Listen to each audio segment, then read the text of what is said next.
As we all know, money is not about math, it's about mindset. Money. Everyone wants it, everyone chases it, everyone dreams of having more of it, but very few understand it. Most people think money is all about numbers, spreadsheets, calculation, logic. But the truth is, money is far more emotional than logical. It's not taught in classroom. It's shaped by experience, by childhood, by fears, by desires, by habits. Two people can look at the same financial decision, invest in same stock, take the same risk, and still end up with completely different results. Why? Because their psychology is different. Welcome to the Psychology of Money, a journey onto how your mind, emotion, background, beliefs, and behavior shape your financial destiny. We will break it down in chapters. So today we will cover a couple of chapters. Let's go ahead and start chapter 1, the invisible force, your financial background. Let's begin with something simple yet rarely discussed. Your relationship with money began years before you ever earned a single amount. Think about it. If you grew up watching your parents struggling with bills, you may feel fear taking risk. If you grew up in financial comfort, you may feel confident, maybe even overconfident with investments.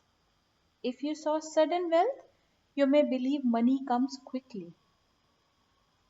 If you saw slow, steady saving, you may trust patience more than luck. Your financial decisions today are built on your memories from yesterday, and every single person has a different memory. That's why comparing your financial life with someone else is like comparing two different worlds, two different childhood, two different fears. Chapter 2, Luck and Risk, the two sides of money. There is a story.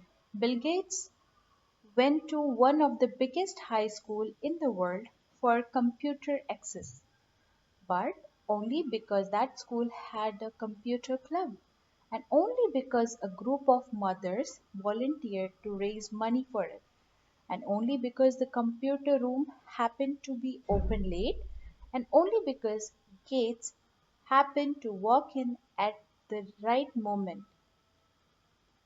Bill Gates says himself, if I was born in a different time or different place, I may never have seen a computer at all. That's luck. Now, another story. Gates had a close friend, Kent Evans. Kent was brilliant, smart, and ambitious, but he died in a mountaineering accident at just 17. That's risk. Some people rise because of luck they never saw. Some fall because of risk they never predicted. Money is not a formula. Money is a dance between luck and risk. And the mistake we make, we judge others without knowing their luck or their risk. Before you compare someone's success with your own, ask yourself, are you seeing their full story or just the outcome? Chapter 3, Never Enough. Here is a question. How many would make you happy? Most people say just a little bit more. Even billionaires feel this. Why? Because enough is not a number. It's an emotion, and emotions constantly move. Imagine you are earning $10,000. You dream of earning $20,000. When you reach 20,000, you dream of 50,000. When you reach 50,000, you dream of 1 lakh. Money doesn't satisfy desire, it expands it. The biggest financial skill in the world is not earning more, It is knowing when to stop chasing. Because what is the point of more money if it costs you your health, your peace, your sleep, your relationship? When you learn how to say this is enough, you become richer than millionaires who never feel satisfied. Getting healthy vs getting wealthy. Chapter number 4. People think building wealth is the hardest part, but the truth is, staying wealthy is far harder. Getting wealthy requires skill, staying wealthy requires survival. The world rewards you for being bold, but it destroys you if you are reckless. Staying wealthy means being humble when you win, being cautious when you lose, avoid unnecessary risk, not falling for quick money traps, knowing that no investment is guaranteed, always having a safety net. The world is full of people who made a fortune and lost it because they forgot humility. Arrogance is expensive, humility is profitable. Chapter 5. Compounding, the eighth wonder of the world. There is a reason Warren Buffett became one of the richest men in history, and it's not because he has the highest IQ or the fastest brain or the best business strategies. It's because he started investing at age 10 and continued until his 90s. That means his money compounded for 80 years. Compounding is not a trick, it's a miracle. Tiny decisions, tiny savings, tiny habits done consistently create massive result over decades. If you invest for 1 year, you see almost nothing. If you invest for 10 years, you see growth. But if you invest for 50 years, you see magic. Compounding is slow at first, but unstoppable later. And here is the tragic part. Most people quit during the slow stage and never reach the magic stage. Chapter 6. Freedom is the real wealth. Ask people why they want money. Some will say, I want a nice house, I want a big car, I want luxury, I want respect.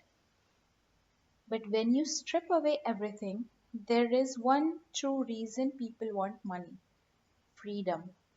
Freedom to choose how they spend your day, freedom to say no, freedom to work on what you love, freedom from stress, freedom from bad bonus, freedom from financial fear. Money saved is not money sacrificed. It is money converted into future time. When you save money, you are saving your freedom. Chapter 7. The Lifestyle Trap. Humans are strange. When income goes up, desires also go up. You buy a new phone. Soon it feels normal. You upgrade your car. After 2 months, it feels ordinary. You move into bigger house and soon you want an even bigger one. Lifestyle inflation destroys wealth silently because even time you earn more, you spend more. The cycle never stops. True wealth is it is money you don't see, the car you didn't buy, the wealth you didn't upgrade, the luxury you didn't chase. Real luxury is peace of mind. Chapter 8. No one is crazy. We often judge others. Why did he invest in that? Why did she buy that? Why is he saving so much? Why is she scared of money? Because everyone's behavior with money makes sense to them. Based on their own life experiences, someone who grew up poor may hoard money. Someone who was scammed may avoid investing.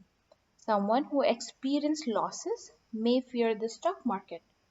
Someone who saw sudden wealth may believe money comes easy. You are not crazy. Other people are not crazy. Everyone is just shaped by a different past. Chapter 9. Save like a pessimist, invest like an optimist. Now, you may feel this sound contradictory, but it's actually the smartest financial philosophy. Save like the world is dangerous. Invest like the world is full of opportunities. When you save, you prepare for emergencies, uncertainties, job loss, medical issues, unexpected events. When you invest, you trust the future will grow, technology will advance, economies will rise, and humanity will progress. This balance is what protects you from risk and builds long term wealth at the same time. Chapter 10. You are not the market. The financial market moves up and down every single minute. Stock rises, stock falls, new changes, prediction fails. But here is a secret: you are not the market. You don't need to react every time the market changes. You don't need to panic when prices fall. You don't need to celebrate every small rise. Your job is not to time the market, but to survive the market. The investors who win are not the smartest, they are the calmest. The one who stay invested even everyone when everyone else panic. Chapter 11. Tail events. The few moments that change everything. In finance, a small number of events create a huge impact. A few days drive stock market growth. A few inventions change industry. A few decisions change life. Your financial success may come from just a handful of moments. This is why you stay consistent, because you never know when those moments will arrive.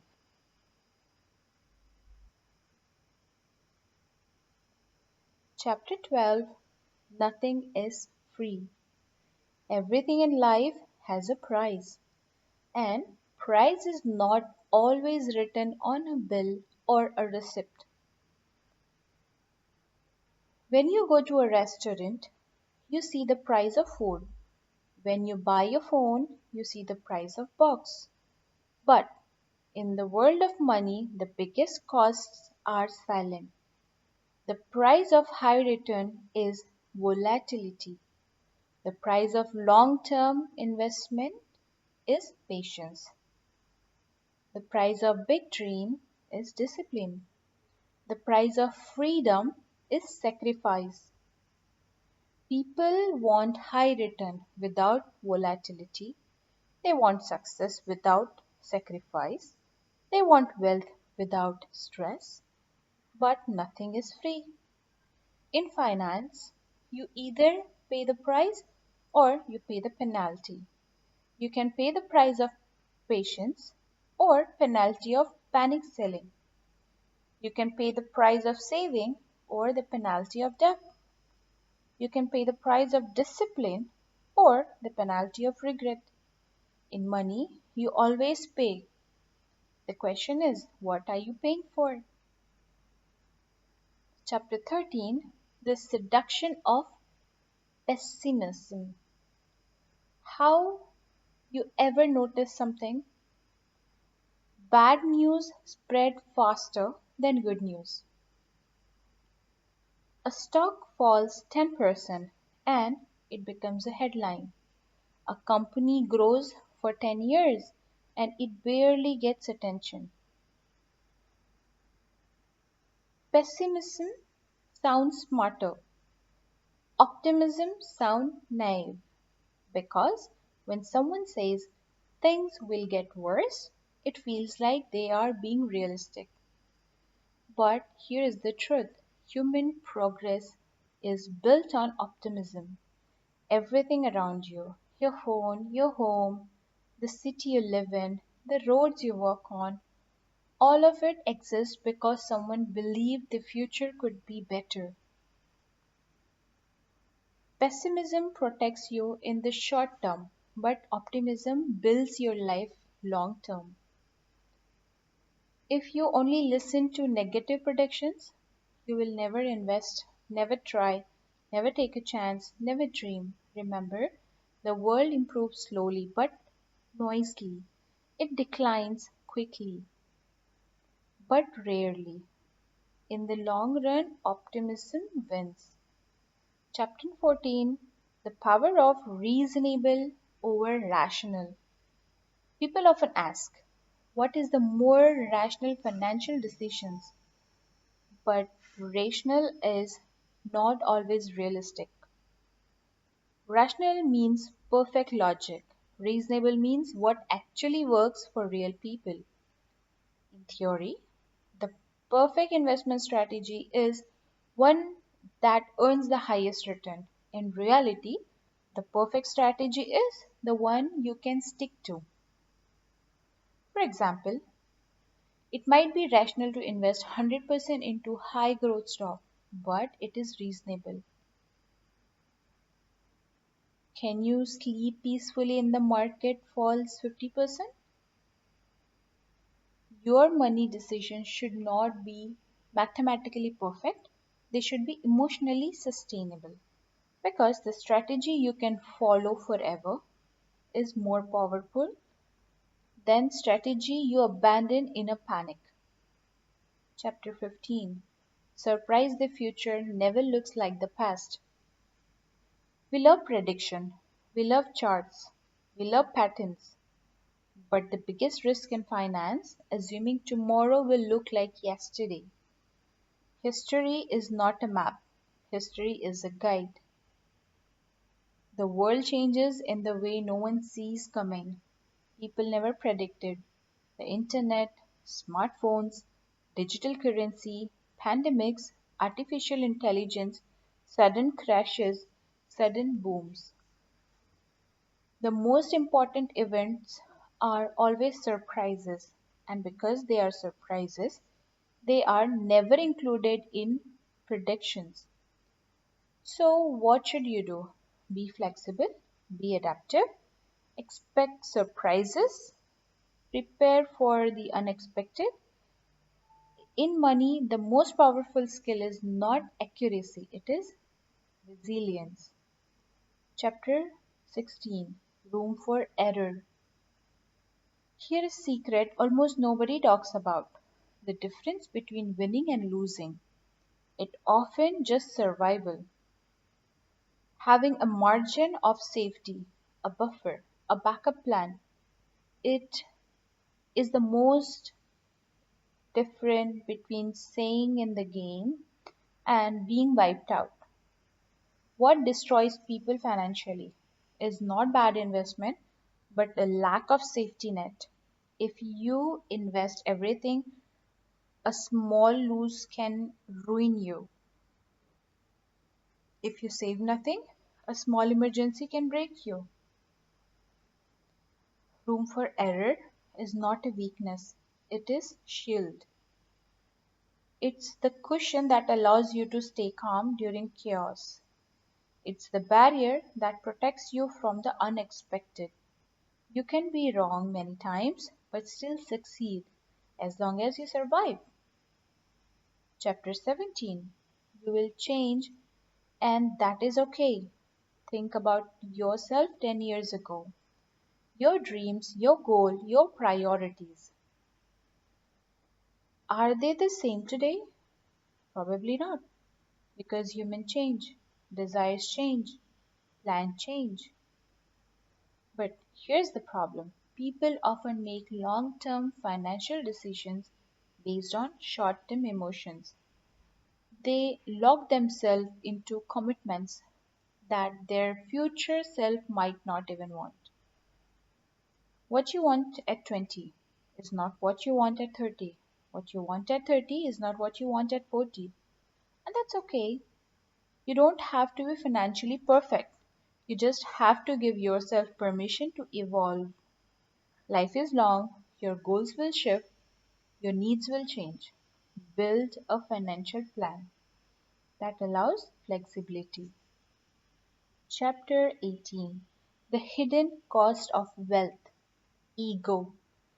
Success is dangerous, not because of money, but because of ego. When people start earning, something strange happens. They start thinking, I am smarter than others. I can't be wrong. I know better. I deserve more. Ego destroys wealth faster than any market crash because ego makes you overconfident, careless, greedy, unwilling to listen, blind to risk. Money says, I can give you comfort. Ego says, I can give you superiority. But superiority is fragile. It collapses insanely. Humility keeps you grounded. Ego pushes you off balance. The wealthiest people in the world are not the loudest, they are quietly consistent. Chapter 19: Wealth is what you don't see. Imagine two people. One drives a luxury car, wears designer clothes, lives in the high end apartment. The other looks simple, lives modestly, but saves and invests consistently. Who is richer? Most people point to the first one. But here's the truth: wealth is invisible. It is the investment you don't see, the savings you don't brag about, the asset quality compounding, the emergency fund hidden away, the debt you don't have. Rich is what you show, wealth is what you keep. Many people look rich but are one step away from debt. Many people look simple but are financially free. Never judge someone's wealth by what they display because real wealth happens quietly. Chapter 20: Enough is a superpower. We spoke earlier about never enough, but now let's go deeper. Enough is not about limiting your ambition, it is about protecting your peace. When you chase endlessly, you live endlessly stressed. Enough means I have goals, but I'm not desperate. I want more, but not at the cost of my life. I can grow, but I don't need to prove anything.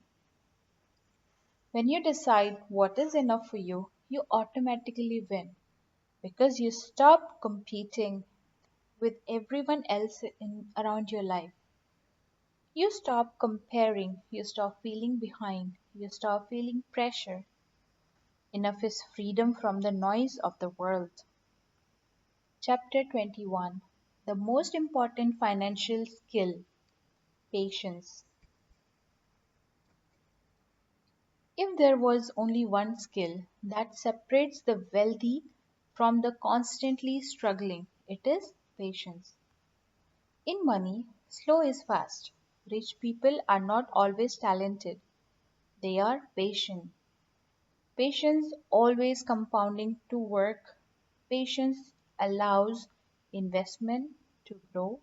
Patience allows opportunities to appear. While others chase shortcuts, the patient builds real wealth. Impatience is expensive. Patience is profitable. Chapter 22: Stories we tell ourselves.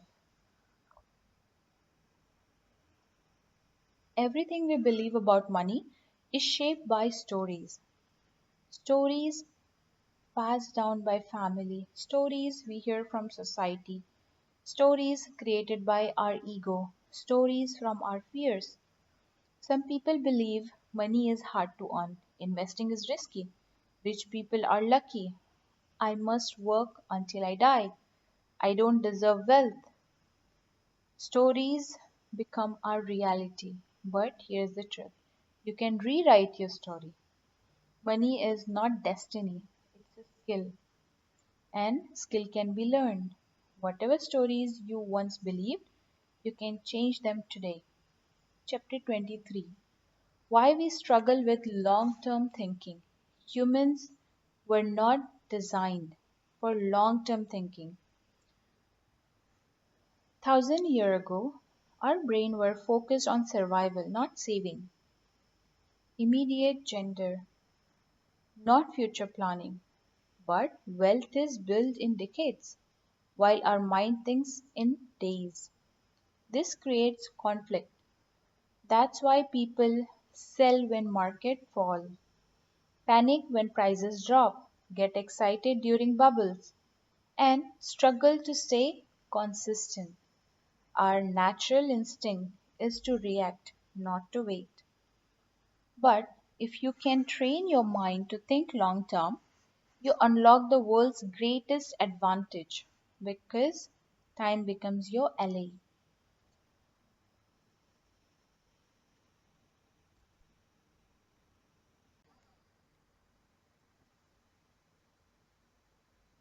Chapter 24, Control vs Chaos.